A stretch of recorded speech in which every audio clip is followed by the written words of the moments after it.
Parmalat EverFresh in its new Easy Pour pack. You're with eXpresso here on SABC3, and before we let you go about your Monday, we have to show you how to make a proper cup of coffee. And with us, of course, we have David, the owner of Truth here in Cape Town, and also 2008 barrister of South Africa, champion man, Jose. How are you, man, doing? All right, fantastic. Good, dude, good, Awesome. good. Really good to be here again. Yeah, man. We're going to talk about making the perfect cup of filter coffee, and most of the problem with filter coffee is bitterness. A lot of filter coffee can be really bitter, and a lot of that bitterness is not caused by what one would think, but is caused by water that's too hot, coffee that really the only flavor it has in it is bitterness, temperature being wrong, grind being too fine. So what we want is a nice filter grind, freshly ground as it's ready, and we want water no hotter than about 90 degrees centigrade. And the contact time and the grind need to be in balance. So if we were using room temperature water, which you can make coffee with, what you'd want to do is leave it for about 18 hours overnight. 18 hours But if overnight. we had 90 degrees centigrade like this is, then a good little 3-minute timer should be absolutely perfect. We were talking about the history of coffee last time. And we spoke about, first of all, coffee being discovered in Africa, moving through Yemen, then arriving in Vienna with the arrival of the coffee house. The coffee story moves on there to London, and in the late 1600s, the coffee house, over 3,000 coffee houses in London in the late 17th century.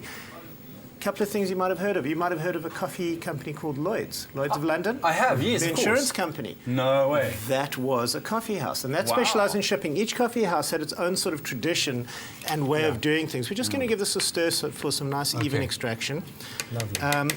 And then, you know, what happened is other coffee houses, Jonathan's Coffee House, you might know that one as well. It's not called Jonathan's anymore. It's called the London Stock Exchange. You might have heard of Sotheby's, Christie's. Of course, Those were all coffee houses.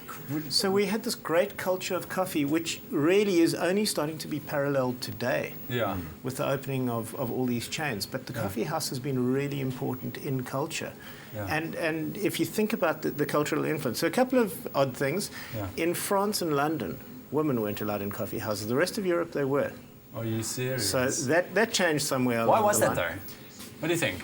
I think a lot of these coffee houses really served as the gentlemen's clubs. The clubs that we know of London today weren't there. So those coffee houses were forming their function, and really a lot of them were guilds more than just coffee houses. So you would Lloyd's was the shipping one, so you would go and do that. You know, so it all ran in a very interesting way. Okay, so this coffee is ready to be extracted. Now this is a very interesting way of doing it. Look at that. The thing that ruins filter coffee normally is sitting on a boiler. Here we have it, we've made it fresh. It's now extracting Milk also.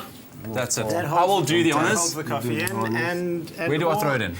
We're just going to wait for that 10 more seconds, and off we go. So this there is you go. A little bit of coffee. That should be enough milk. Coffee ABID, right? That's an ABID clever coffee ABID. dripper. The simplest, cheapest way to make a perfect cup of coffee. Just like this. Let's have a good dose. Yummy, yummy, lovely, guys. Thank you guys so much. It was fantastic having you guys here.